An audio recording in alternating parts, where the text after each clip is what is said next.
What up, everybody? Welcome to Faces and Heels, your podcast for professional wrestling here on the KB Radio Network. I am your host, Kevin Reed, and it is WrestleMania weekend. We have arrived, and boy, this feels like the longest, which it is, the longest wait for WrestleMania we've ever had, all the way to mid-April. And it's weird that WrestleMania weekend falls on Easter weekend. I don't understand why they picked Easter weekend. I don't know the significance of Easter weekend, why we had to wait and schedule it for this particular weekend, but whatever. Whatever. We'll take it when we can get it. It's WrestleMania. By God, it is WrestleMania. And this has been an interesting build to WrestleMania, in regards to last year.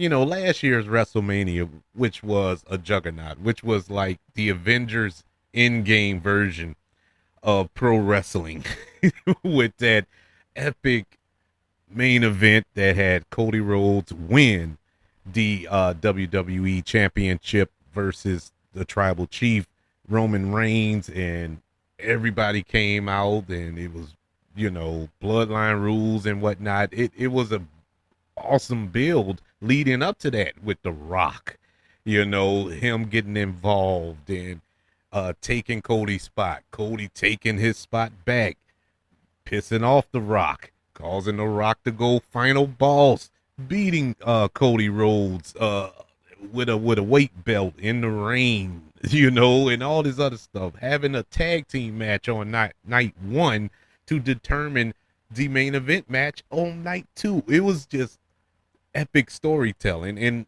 from all accounts, that wasn't the original plan.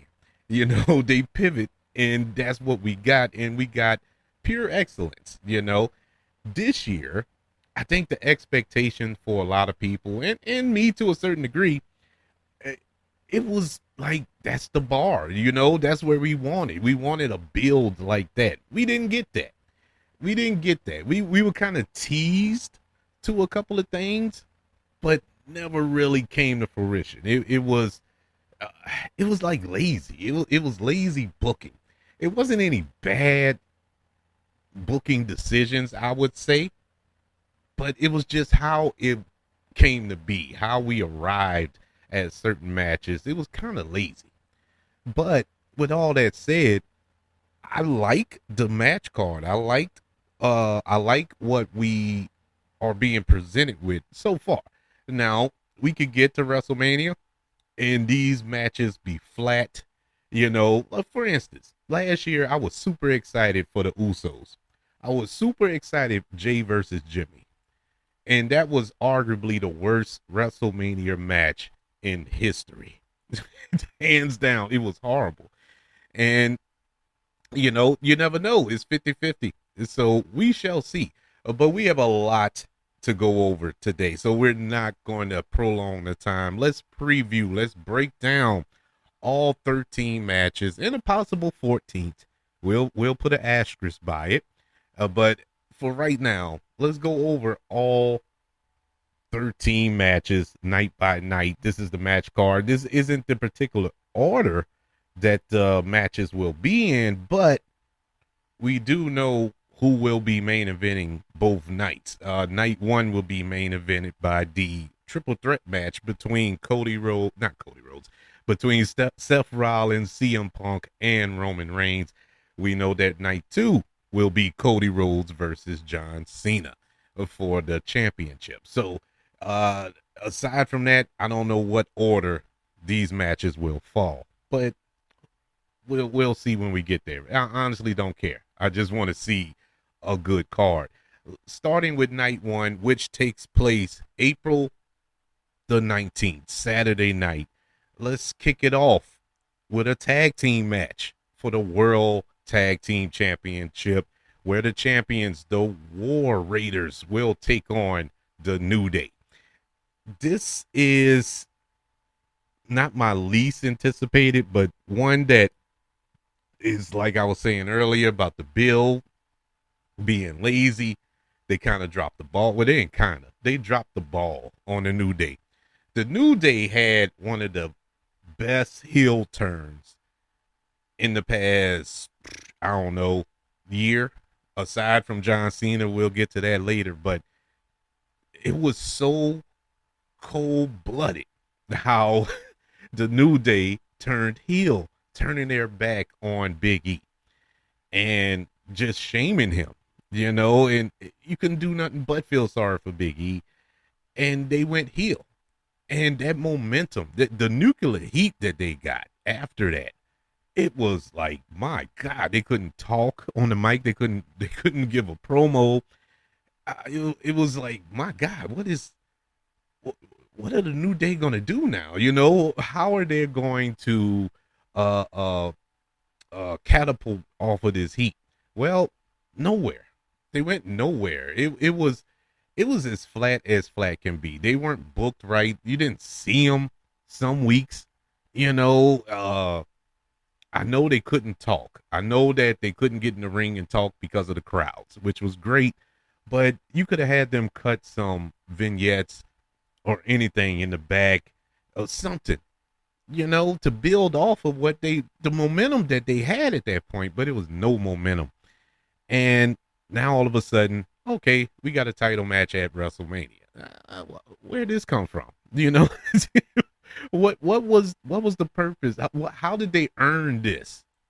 There was really no explanation. It was just like, okay, we want to challenge for the tag team championships at WrestleMania. Okay, there you go.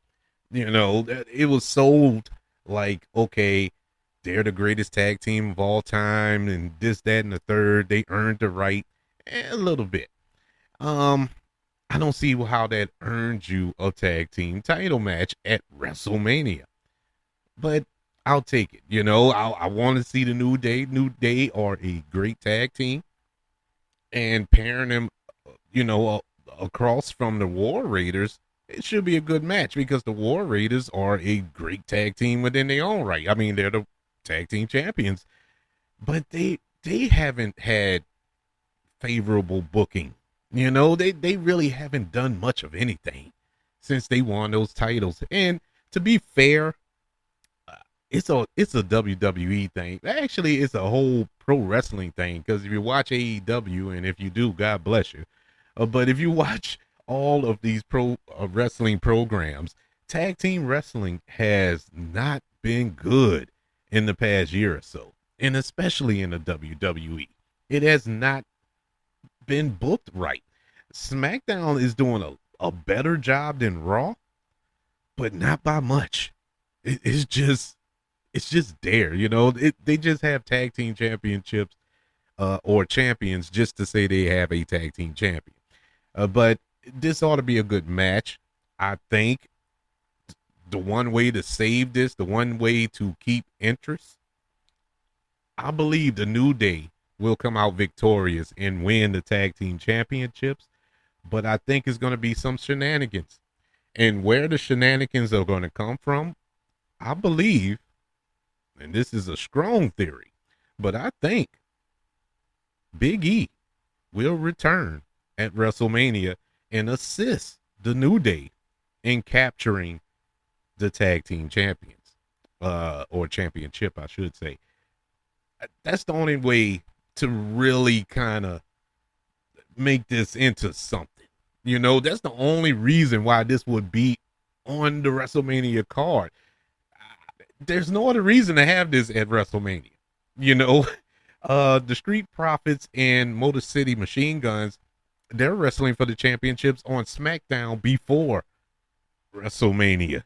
And you can argue that actually has more story to it, and that will be probably a better match for a WrestleMania card. But they're sticking that on the SmackDown. It's not even going to be on the card. And so to justify this being on the card for me, I think you need something to happen. You need some type of swerve here. And I think bringing Big E back to assist New Day in winning the World Tag Team Championship would be a big swerve. And it would re-energize this New Day heel turn.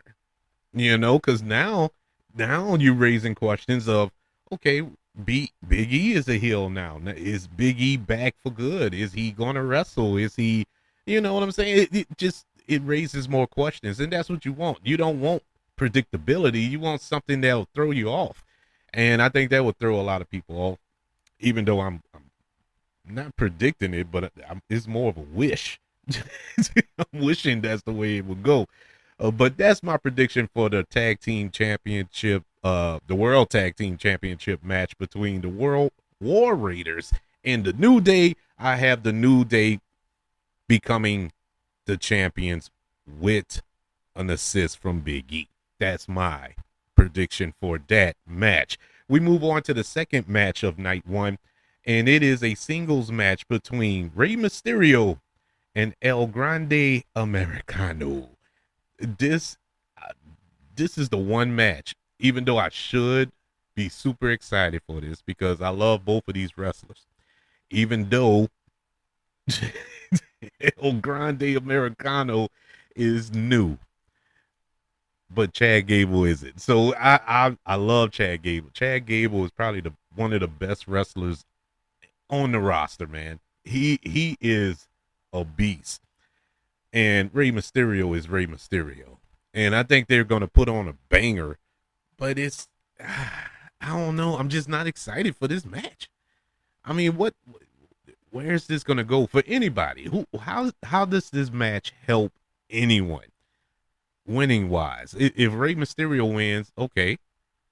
Now what? If Chad Gable, I mean, if El Grande Americano wins, then what? What's next after that? I mean, you beat Rey Mysterio. That's it. That whole storyline of Chad Gable unable to defeat luchadors, that's gone now. I mean, because he would have defeated the greatest luchador of all time, arguably, and so it goes nowhere after that. But as far as the match itself, I think it's going to be a really good match. The real high flying, technical ground, submission move type match. I mean, it's going to be a banger. Don't get me wrong. Don't get it twisted. It's going to be nice. I just storyline wise, where are we going to go when it's all said and done? But as far as the match between Rey Mysterio and El Grande Americano, I have El Grande Americano coming out on top on this night. I really don't see any other way this match ended. I mean, I just don't understand this match. I don't understand this storyline, to be honest with you. Even though, don't get me wrong, even though it is entertaining, it is very entertaining. It's funny to see this character, and it's funny to see Chad Gable play this character and whatnot. I am enjoying it. I just don't know where it's heading. But hey, maybe Triple H has some tricks up his sleeve in regards to this. But I have El Grande Americano coming out on top.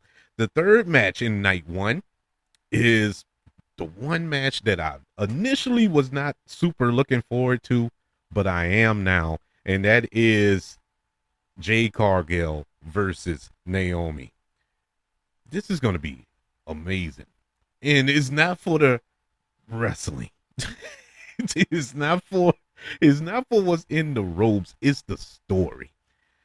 I don't care how you feel about Naomi. And I'm raising my hand right now.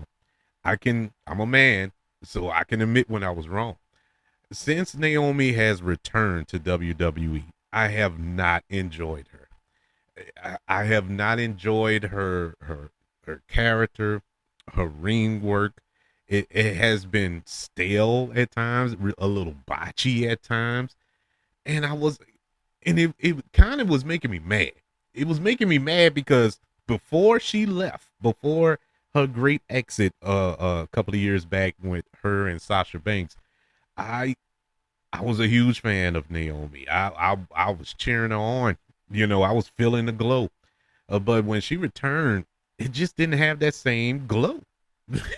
for lack of a better term. It just didn't have that pop. Man, since this heel turn, when she attacked Jade, and Jade returned at the Elimination Chamber and, beat her half to death in that chamber, and she just has clicked, and this heel turn has been another great heel turn that has happened over the past 6 months here in WWE. Her vignettes have been so good. Her promo work has been so good. And Jade Cargill, still green, still haven't gotten her feet wet yet, and she can't carry this. So Naomi has to do most of the lead work, and my God, is she doing it. She is selling this match. She is selling her character and this storyline perfectly. Has me completely invested in this match.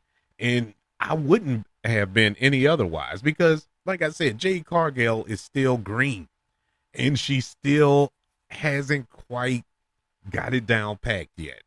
And so I was like, well, I don't know, her and Naomi's been kind of botchy lately, and that was my thought of when this first kicked off. And then with this turn, I think Naomi can carry this match, make Jade look good, make herself look good in the turn, and I think they're going to put on a pretty decent match. I don't see this match going long. This is probably going to be one of the shortest matches of the weekend, I should say. So and that's good. You don't want to stretch it out too long because you'll start exposing flaws. And so I hope it's a small, contained, short match. Just a grudge beatdown match. Get it on and get it over with. But at the end of the day, I think Naomi will come out victorious in this match. And the only reason I think Naomi will win is because Jade already beat her half to death. And so for her to come back out and do it again at WrestleMania, that'll kill Naomi's character. That'll kill any momentum for her. And I'm not feeling that. I would prefer Naomi win. Now, I have a theory on how Naomi will win because, I mean, let's not kid ourselves here. Jade Cargill could kill her. She could kill her. Kayfabe wise, she would destroy Naomi. But I think Naomi has a trick up her sleeve. I think Naomi is gonna bring in a little squad of her own. I think it's either gonna be oh my God, why am I blanking on their names? The girls from NXT. I just had their names. Just had their names in my head. Lash Legend, and it was another one. I can't think of her name, but I think because I haven't seen Lash Legend on NXT. Now, maybe I missed it, but she's been kind of incognito lately. And so that would make sense for her to move up and somebody else to move up. And this team, this faction here would gang up on Jade Cargill, which will stretch this feud on, for the next coming months. Also, I think that what would help this feud is the addition of Bianca Belair. Now, I know Bianca Belair, and we're going to talk about her a little later, is a little tied up in a triple threat match. I wish that she was involved in this more, but that's fine. I think once she get past this triple threat match, she will be reinserted into this riff here. So, yeah, that would help the cause a little more. Hence why I think Naomi will have some assistance and come out victorious at WrestleMania versus Jade Cargill. Our next match, match 4 of night 1, is for the WWE United States Championship, where the champion L.A. Knight, will defend that championship against Jacob Fatu. Oh, brother. I am drooling waiting on this one. Jacob Fatu has quickly become one of my favorite wrestlers to watch. I knew nothing of Jacob Fatu before he entered the WWE. I know that he was in, I think, MLW and some independents for a while, so a lot of people got some eyes on him. I haven't. So when he came and I saw his size, and from highlights and clips that I saw, on YouTube and whatnot of him before he came to WWE, he was much bigger. He was a rounder guy, a little puffy, and he was still moving the way he moves now. He was still doing the stuff that he could do now. The dude is phenomenal, and he got in phenomenal shape, entered the WWE, and he is an animal. The Samoan werewolf is the perfect nickname for him because he is a beast. He is a beast. And lately with him being on the mic, his promo skills, not the best, but I'm still enjoying him. He's getting there. He's getting there. I mean, he's not a lyricist, but I do enjoy his promo work as well. So it's needless to say who I'm pulling for in this match, and I think we'll go over in this match, but it wouldn't shock me if LA Knight wins. But I'm gonna go with Jacob Fatu to capture the US championship. For one reason and one reason only, I think this is going to set up Jacob Fatu and Solo Sikoa, and having that championship involved, because Solo was going after that title as well, but Jacob ultimately won the number one contendership, and that will cause the rift between those two. I guess expand the rift because they're already beefing, and so that alone, uh, uh, uh, gets me excited and have me leaning towards Jacob Fatu. LA Knight, love LA Knight. I really do. Like I said, I wouldn't be shocked and wouldn't get mad or upset if he was to retain. But I just don't think he will retain. But I am glad that he is getting his WrestleMania moment here, coming in as a champion. You know, so I think this is going to be a good match. I'm not going to go as far to say it's going to be a banger, but it will be a good match nonetheless. Moving on to the fifth match of night one. This is the singles match for the WWE Women's Championship between Tiffany Stratton, and the Royal Rumble winner, the Queen, Charlotte Flair.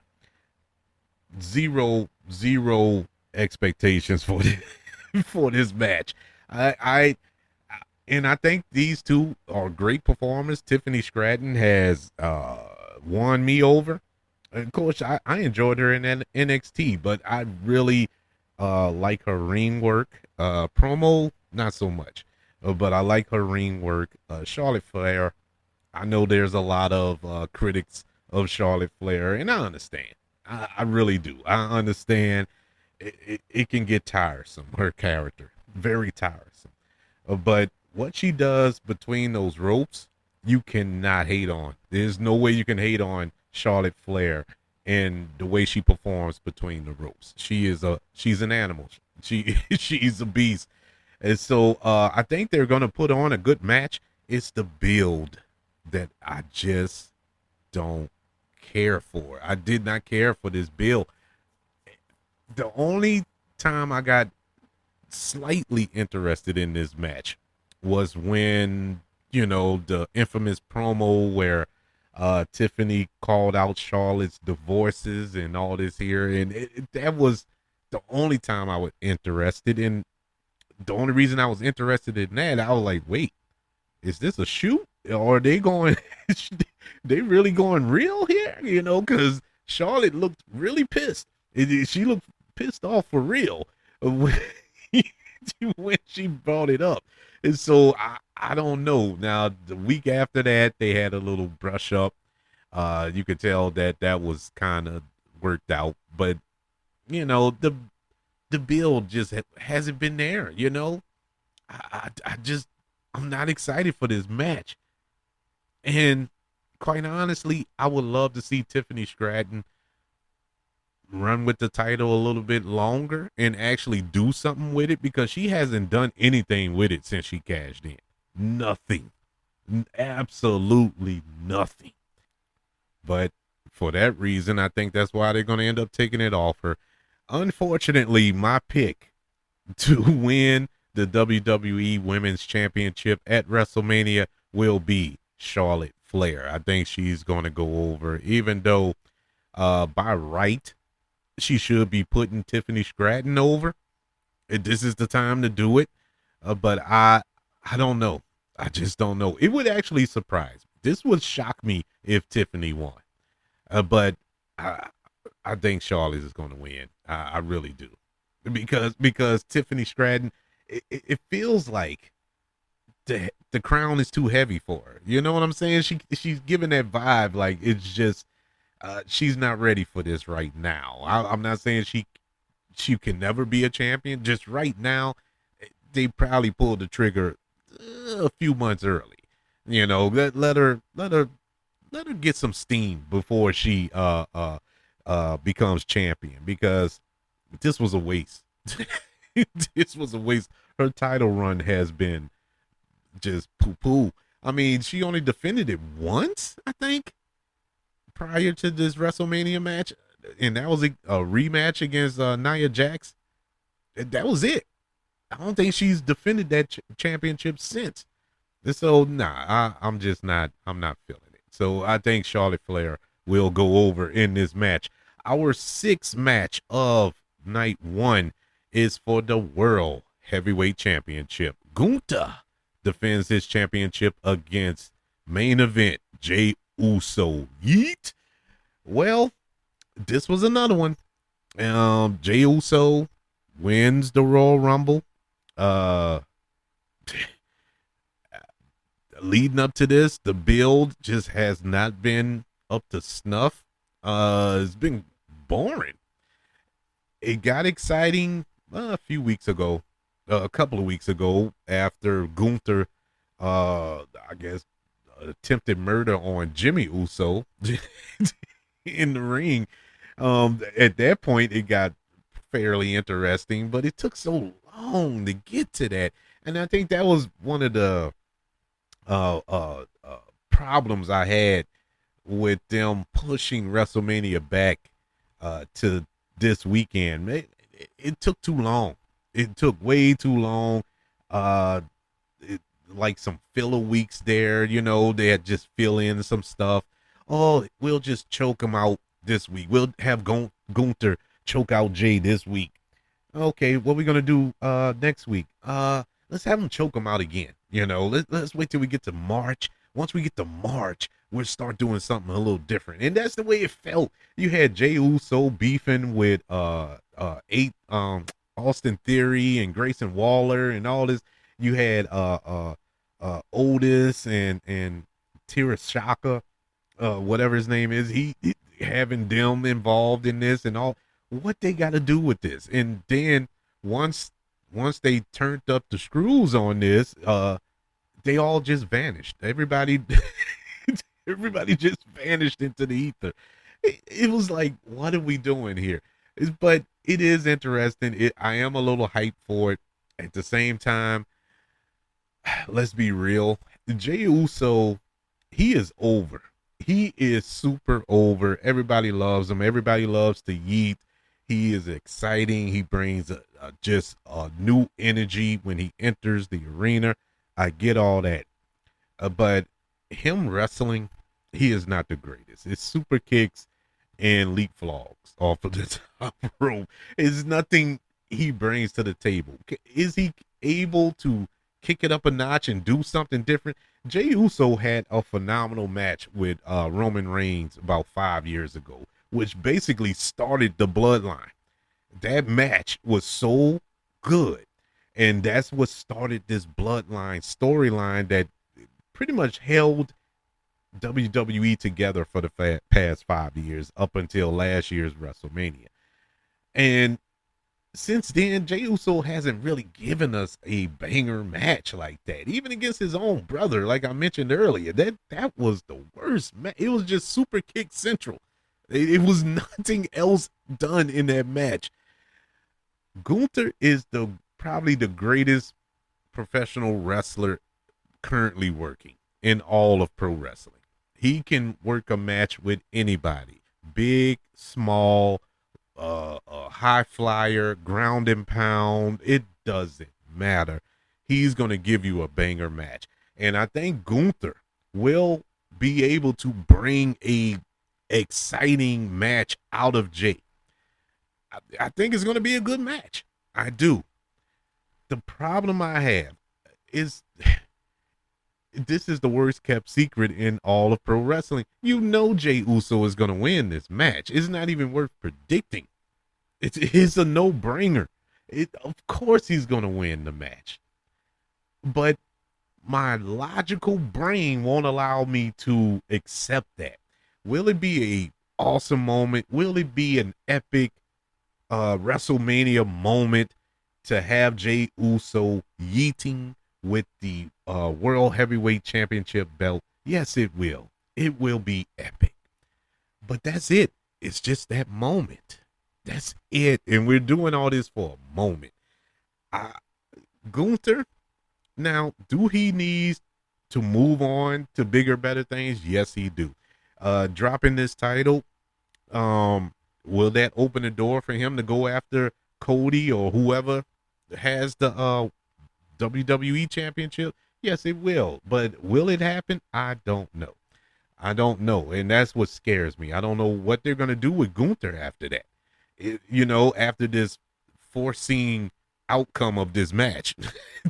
Now, this could be the biggest swerve on God Green Earth. Gunther could win. And I would be shocked. Only because WWE has set up Jey Uso to go over. Just like they set up Cody Rhodes last year. Let's not get it twisted. Everybody knew Cody Rhodes was going to win last year, finishing the story. This was not a shock. But this, because they set it up like that. So it's pretty much the same thing here, just not as epic as the Cody Rhodes finishing the story thing. But we know that Jey Uso has fought Gunther 3 times prior to this and lost all 3 times. I don't see a 4th happening, not 4 in a row. So I think main event Jey Uso will become the new World Heavyweight Champion at WrestleMania. Yeet. So we move on to the main event of night 1. Roman Reigns versus CM Punk versus Seth Rollins. This is a triple threat match for nothing. There's no championship here. We got, in night 1, you have a grand total of 4 championship matches and 2 Royal Rumble winners. And none of them are involved in this main event match in night 1. And that is so wow. But these are your 3 biggest stars of the company. These are the biggest names in WWE. All 3 of them are going head to head with one another, with one caveat. Roman Reigns will not have the services of Paul Heyman because Paul Heyman will be in the corner of CM Punk. This was a decent build. It wasn't the greatest build either. Once again, all of these builds were a victim of the long, I think, 10-week period between the Royal Rumble and WrestleMania. So it was a lot of time there, to try to fill in. So this didn't really get off to a good start like no other match here. But it started to pick up steam. It's interesting. The build hasn't been great, but these 3 superstars are doing the best they can to try to sell this match. At first I was super excited for it, and then I was like, I really don't want this. I wanted a one-on-one with any combination here. It could have been one-on-one Seth versus Roman. I would have been happy. Seth versus CM Punk would have been happy. CM Punk versus Ronan would have been happy. All three, I was like, I don't care for this. I really don't, because I would prefer to see a one-on-one match between these superstars. But I guess you got to do what you got to do. And yeah, they put a little hot sauce on it by adding the Paul Heyman factor. Okay, that got a little more interesting, but I wasn't excited. And then as we got closer, as we drew closer to this upcoming weekend, I would say about a week or so ago, I was kind of like, okay, I can see this working. I can. It was. I think it was right after the contract signing. It wasn't so much the favor, but it was the contract signing that did it for me. And I was like, okay, I can see this working. And then when the favor came into play, where CM Punk, you know, took Paul Heyman away from Roman for WrestleMania, I was like, okay, now you have me. Okay, now you have me, because the Roman factor of it all, Roman has nothing. Just remember, a year ago at last year's WrestleMania, Roman had it all. He was the champion. He had the bloodline. He had Roman Reigns. He had the final boss. He was on top of the world. And here we are at this year's WrestleMania, and he walks out alone. And that, when that finally clicked in my head, I was like, man, I want to see Roman Reigns. What version of Roman Reigns we're going to get here? Seth, Seth is just going to bring a good matchup to it. I don't understand the inclusion of Seth, even though we know, okay, he has beef with Roman, he has beef with CM Punk. I get all that. But, you know, in this particular story, it really didn't need Seth Rollins. But we got him. And I think Seth Rollins is going to bring a different level to it, because he does have significant beef with both of his opponents. So there's that. Then you have CM Punk. And CM Punk, for the first time in his career, will be main eventing WrestleMania. And that was an emotional moment. I'm gonna be 100% honest with you. When they had the contract signing and Paul Heyman told CM Punk that he is officially a WrestleMania Hall of Famer, and I was like, man, this dude fought so long to get to this moment, and he finally got it. Yes, it's not for the championship. Yeah, it's not technically the main event because it's not Sunday night, but regardless, it's still significant in some circles, and I think he rightfully deserves it. But when it comes to the prediction of this match, oh boy, I think Roman Reigns will come out victorious, because Roman Reigns is a wounded animal. Roman Reigns is unhinged at this point, you know, mentally.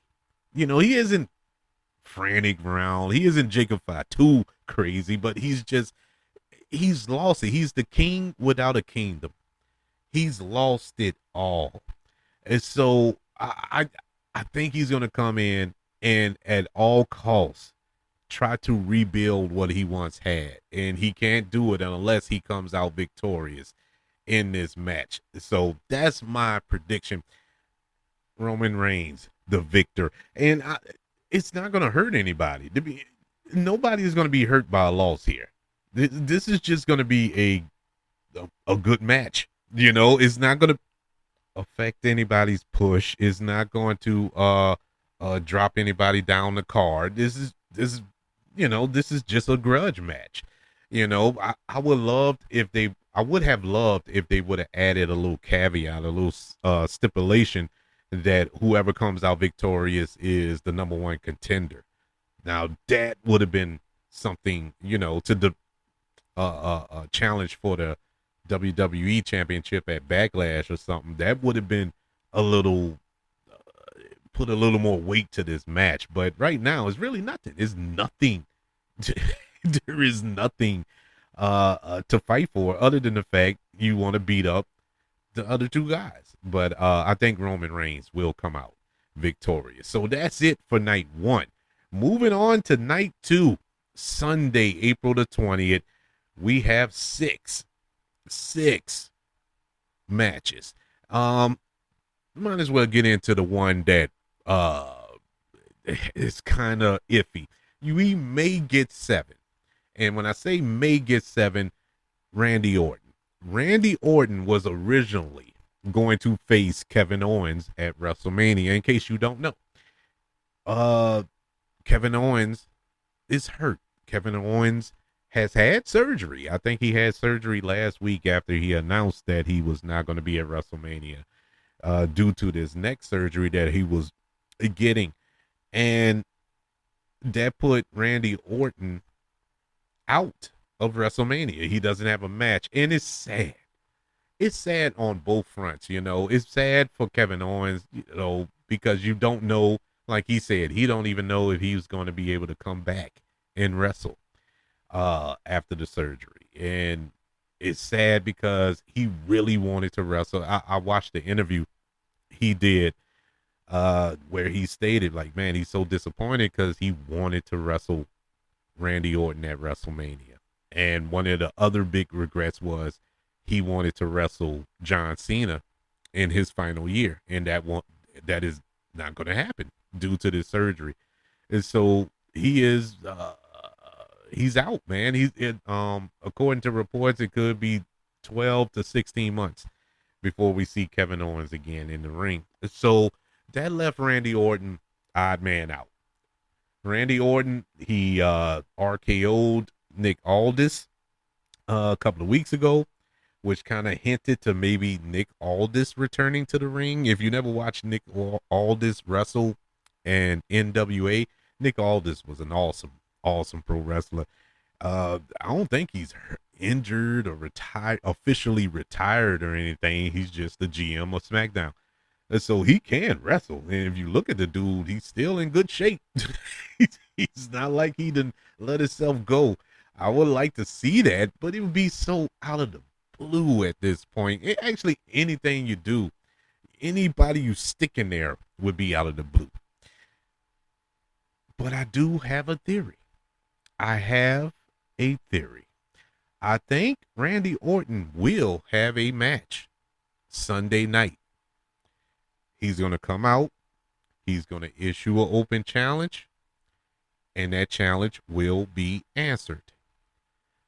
And we're going to get the return of Rusev. I think Rusev returns at WrestleMania to face Randy Orton. I know a lot of theories have been Malachi Black or Aleister Black, whichever one you want to call him at this point. I think he's going to be after WrestleMania. I don't think you're going to send him out to face Randy and lose. You know, that wouldn't make sense to me. But Rusev, now I'm not saying send Rusev out to lose. That would be even better. But no, I don't think it will be a loss. I think this will probably end in a disqualification or something like that. You know, because it isn't a quote unquote official match of the WrestleMania card. So I think both will come out strong. Both will come out all right. If it ends in a disqualification, we get the epic return of Rusev or Miro, whatever he wants to come by, go by these days. But yeah, I think that's what's going to happen ultimately. I know they kind of teased Solo Sikoa on SmackDown last week. I don't want to see that.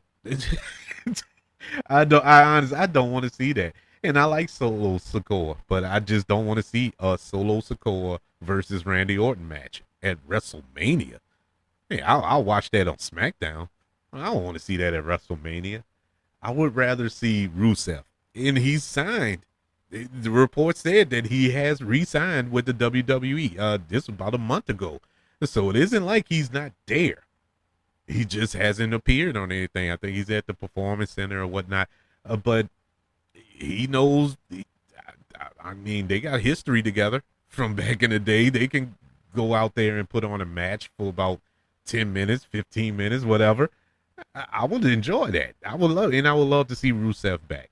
I really do. That was one of the ones when WWE does these releases. Some of them I'll be like, okay, well, wish him well, but other ones I'll be like, oh man. See, Rusev was one of them. Rusev was the one I was like, ah, because he never truly got a good push, a really good push, and he was over as ever when he was here the first time, and for some strange reason they never pulled the trigger on him. But that was a different era. We know Vince was in charge then, but now maybe under Triple H he'll get the proper respect that he is rightfully earned throughout his time. But I think that's my prediction. I don't have any insight, any sources. That's just something I would like to see. And one way or the other, Randy Orton will be wrestling. I just don't know who. But that's the only one that makes logical sense to me. And if you want to get the surprise factor going, there you have it. I would love to see that. And so, to our official matches of night 2, we have a tag team match for the WWE Women's Tag Team Championship. Liv Morgan and Raquel Rodriguez will defend those championships against Bayley and Lara Valkyria. I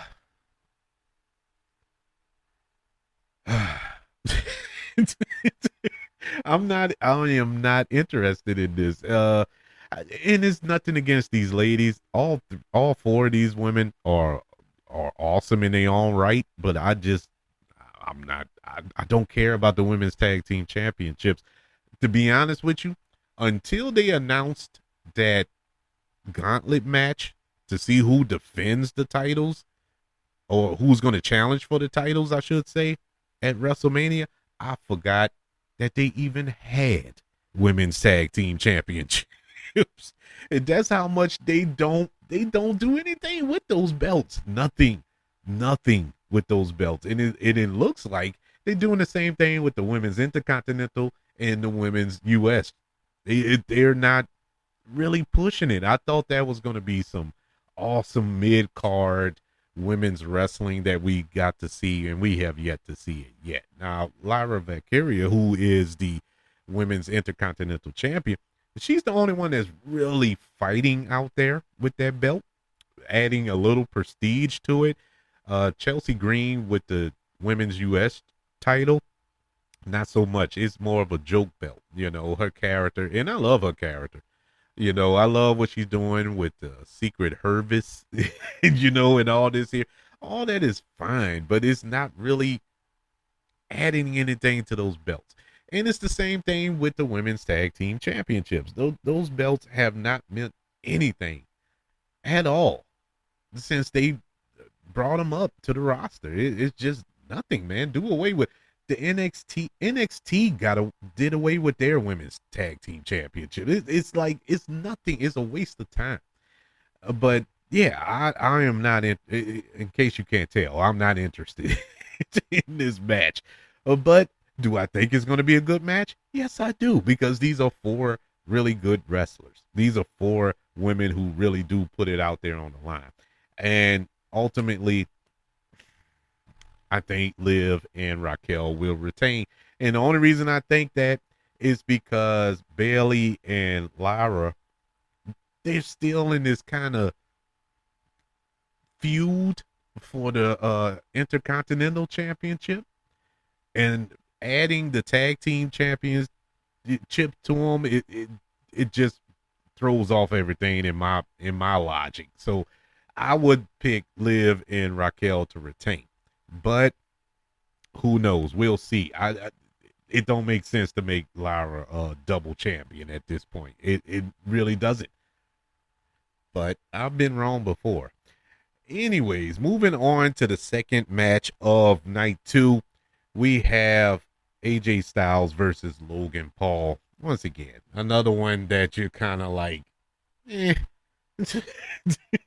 I'm not a Logan Paul guy. He can wrestle. I give him that. That dude can wrestle. That dude can perform in the ring. Don't like him as a person. AJ Styles, awesome wrestler. He's slowed down a little bit, over the past couple of years because he's dealt with some major injuries.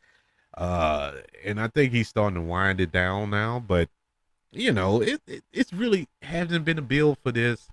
They just randomly paired off, I guess you could say, and it's like, okay, yeah, I think it's gonna be a nice match, but is it WrestleMania? No, it is not. I'm not looking forward to this match, but I'm hoping, wishing, and praying that my prediction comes through. I think that AJ Styles will come out victorious against Logan Paul. And that's because Logan Paul has been getting the upper hand on AJ Styles since they announced this match. He's been putting him in his finisher, the pulverizer, which is a cool finisher. I do like that finish. Very cool looking. But I don't see AJ Styles getting it for a third time at WrestleMania. So I got AJ coming out victorious. Our next match for night 2 is a fatal 4-way for the WWE Intercontinental Championship. The champion, Braun Breaker, will defend against Penta, Finn Balor, and Dominic Mysterio. Now, this has been a little, this been a little intriguing, I would say. I've been invested in this. Braun Breaker is, the next big thing. He is, the dude is phenomenal, man. Nobody should move that fast. Nobody that big should move that fast and be that doggone agile. That dude is a phenomenal athlete, and he's getting better on the mic. I mean, his matches are top notch. I'm loving Braun Breaker. I'm thinking Braun Breaker needs to move on from the Intercontinental Championship. That's not to say that he will lose this Sunday, but I do think he needs to move on to bigger and better things. Penta coming over from AEW, being pushed as a superstar and deservingly so. It's good to see him in this match. Finn Balor is long overdue for a WrestleMania moment. And Dominic Mysterio, I love him. I love him. Even when I was hating him, I love him. The dude just does his job. He comes in and does his job. But if his job is to make you hate him, he does it. And he does it well. I love Dominic Mysterio. With all that being said, I think the winner of the Fatal 4-Way for the WWE Intercontinental Championship will indeed be Dominic Mysterio. I think Dominic Mysterio will win the championship, go over. But here's the little nugget. He's not going to pin Braun Breaker. He's not going to pin Penta. He's going to pin Finn Balor. They've been setting this up. Now, this is some of the good storytelling that Triple H and his team has been putting together. This deterioration of the Judgment Day, the rift between Dom and Finn Balor, and I think it's all gonna come to a head in this match, and I think Dominic will take advantage and win the match by pinning Finn Balor, and that's gonna initially just destroy the Judgment Day. Or at least for Finn Balor, that'll kick him out of the Judgment Day. So that's my theory on that. If not Finn Balor, he'll pin Penta, one of the two. But I don't think Braun Breaker is going to get pinned here because we still want to make him look strong in this match. But I do think Dominic Mysterio will come out victorious and become the new WWE Intercontinental Championship, or champion. Our next match for night 2 is a Sin City Street fight between Damian Priest and Drew McIntyre. I I'm not I don't want to say I'm not excited for it, but this is a match that, it's like, okay,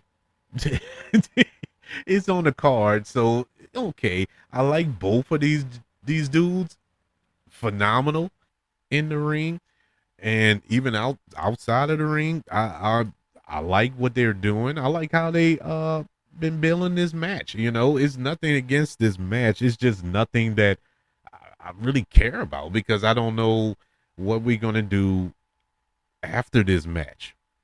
What is the winner gonna benefit from here? You know what I'm saying? This is another one of those matches. Had you added the stipulation, you're the number one contender for the World Heavyweight Championship, or the number one contender for the WWE Championship. One of the two, it would have added a little extra flair to it, a little more oomph. If Damian Priest or Drew McIntyre win, where do they go? If whoever loses, where do they go? Or they further back down the line than what they were before. And so that's the only thing that I'm kind of like, okay, it's going to be a fun match, but it's the long term aspect of it for me.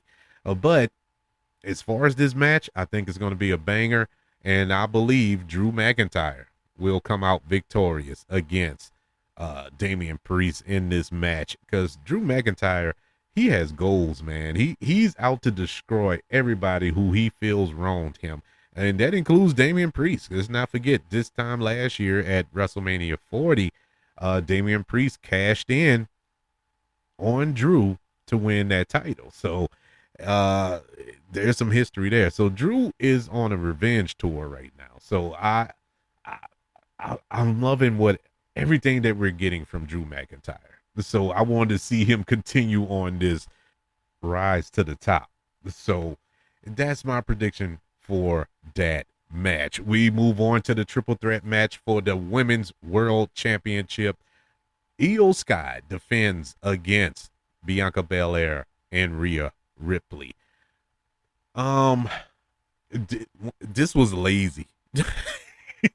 This was lazy booking, or at least the build. This was so telegraphed. Everybody knew this was going to be a triple threat. Everybody. I mean, what made it so disgusting, and it has nothing to do with Io, it has nothing to do with Bianca, it has nothing to do with Rhea. It was the way they set it up, and it was set up bad. There are like 50,000 other scenarios they could have used to set up this triple threat, but they chose the lamest one. It was so lazy the way they set up this match, and it was infuriating week after week after week. And that it was going to end in a triple threat match at WrestleMania. And that's what got me so disgusted. I like all three of these women. All three of these women can go. All three of these women are probably the best in the division on any given night. 1A, 1B, 1C, it's take your pick, whatever order you want to put them in. This is going to be an awesome match, but I just didn't like the way it was built up. Plus, Bianca Belair, I kind of miss her in that Jade Cargill Naomi beef, and because she's a big part of it, so taking her out of it and putting her in this championship match, this triple threat match, it kind of took away from that, because I don't see her winning, because I don't see her going to Raw, because whoever is the champion is a Raw champion. So she needs to stay on SmackDown to deal with Naomi and Jade. Don't take her completely out of that. So that's my only logic why I don't think she will win. Rhea Ripley doesn't need the title. Rhea Ripley is Rhea Ripley. She does not need a belt. And so I don't see her winning. That's why I think Io Sky will retain the championship because Rhea is not going to be hurt by a loss. Bianca won't be hurt by a loss. Io will.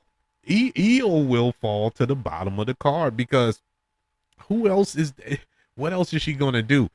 Damage control is pretty much gone. Kairi Sane, I think she's injured. Asuka is still out injured. Dakota Kai, hadn't seen her in weeks. I don't know where she is. So where does she go? And so you want to keep her with this championship, and she earned it. She deserves it.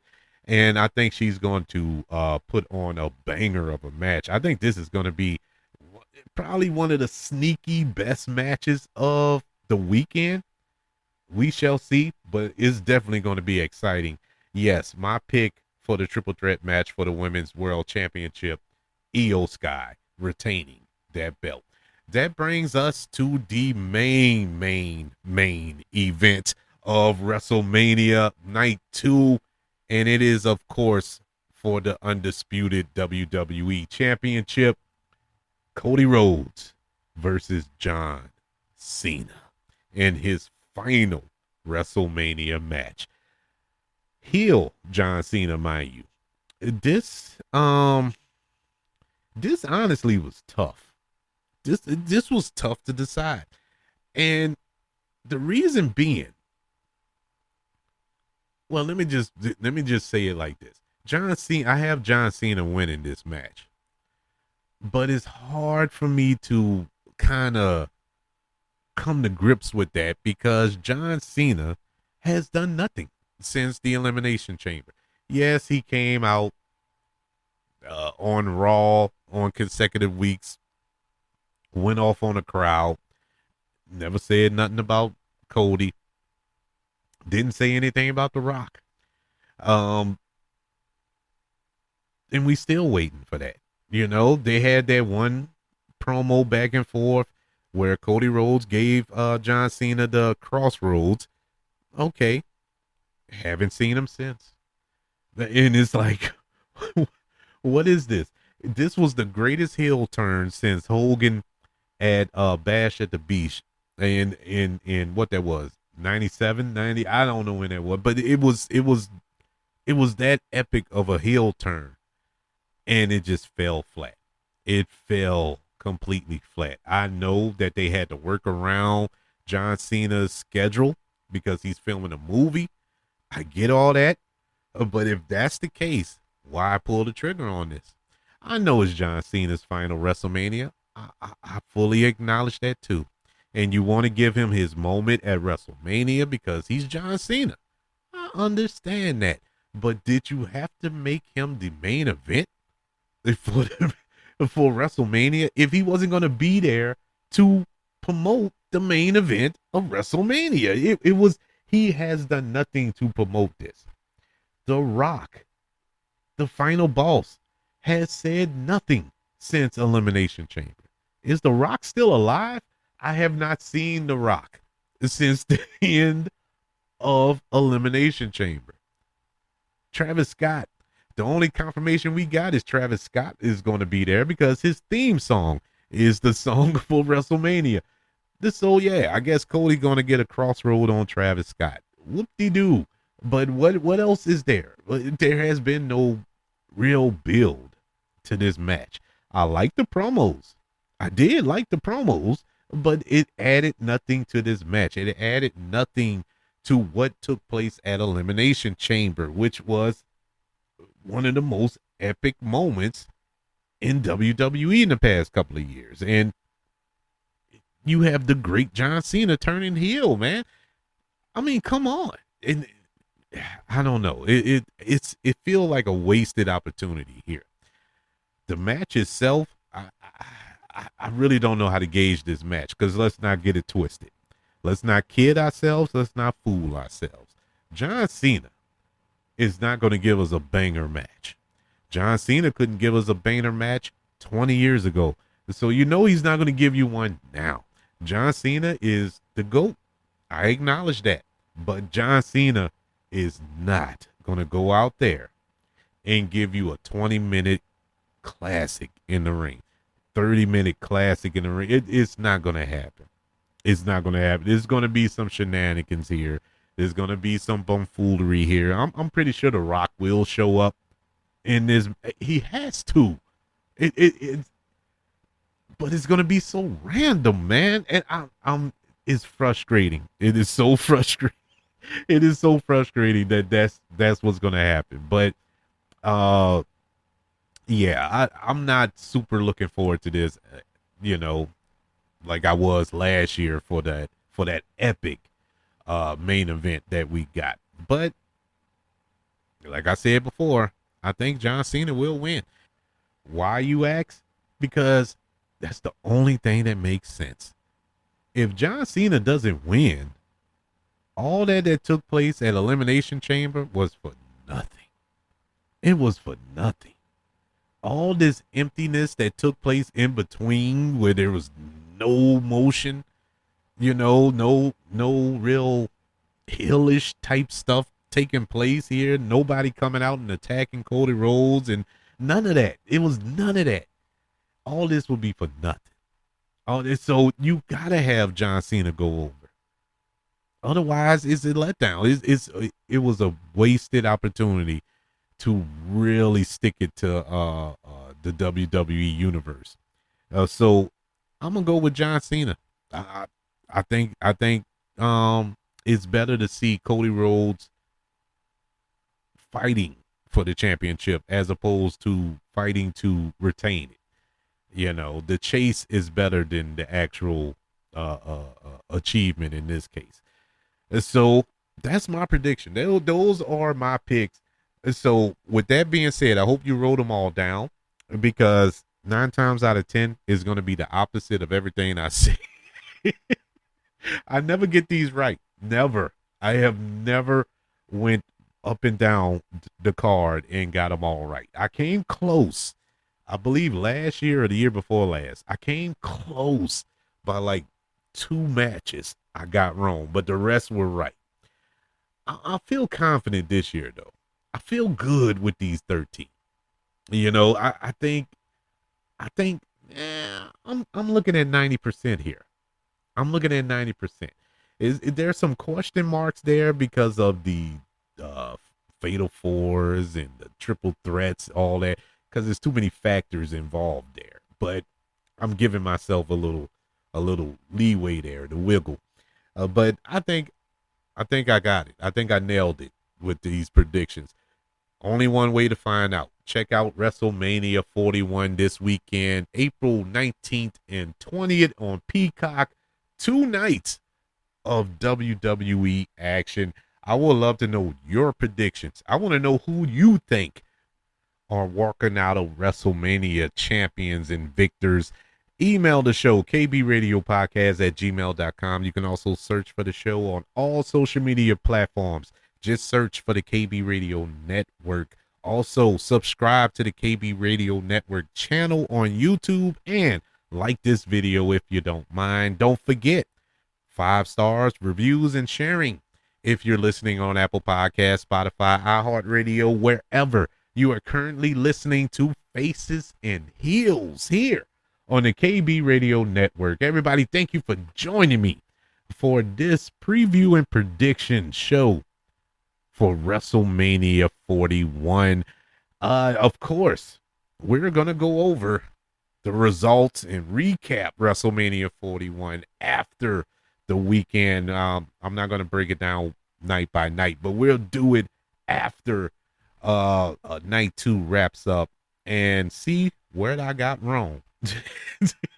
So until then, y'all have a happy Easter and enjoy WrestleMania.